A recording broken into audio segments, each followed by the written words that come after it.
if it was Gautam Gambhir who was in charge at the Champions Trophy, then it is to the credit of Gautam Gambhir that he won.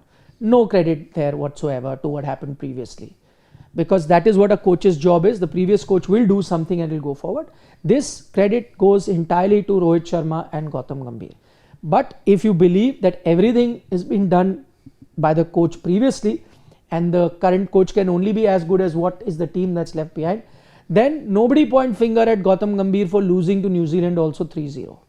Don't point fingers at him as well. We all pointed fingers that Gautam Gambhir needs to go after New Zealand as well as BGT. And that was rightly so, because if he's the man in charge, the buck stops with him alongside the captain. And we often said that both have to work in tandem to produce results.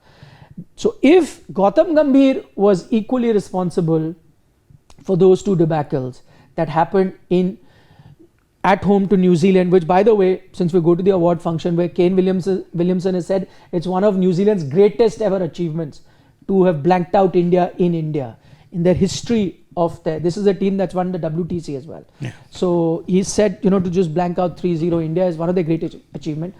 And if you oversaw that, and if you're blaming Gautam Gambhir for that, then by the same yardstick, give full credit to Gautam Gambhir for the Asia Cup, for the Champions Trophy, because he was the coach there. Then there is no point talking about we were building this team and this is where we were going into.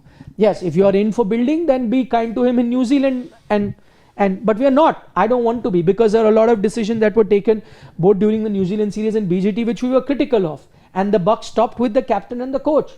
And similarly, if there were good decisions that were taken through the Champions Trophy and India did do well, and if there were good decisions taken during the England tour where with a young team you drew 2-2, and if there were good decisions taken during the Asia Cup where you won and you beat Pakistan 3 times in a row, the only undefeated team, then I think Gautam Gambhir deserves that credit. So for me, in history, when we look back at it, and we will gauge Rahul Dravid for his coaching, we will talk about the failure in the 2022 T20 World Cup, but we will credit him for the 2024 T20 World Cup. We'll remember Rahul Dravid for that. And he, and the coach that he was. Similarly, for Gautam Gambhir, he will have a much longer coaching career from here on, whenever he finishes. But if it was to end tomorrow, then I would remember him for the debacle in India, losing 3-0. But I will also remember him for giving India the second Champions Trophy that they have won.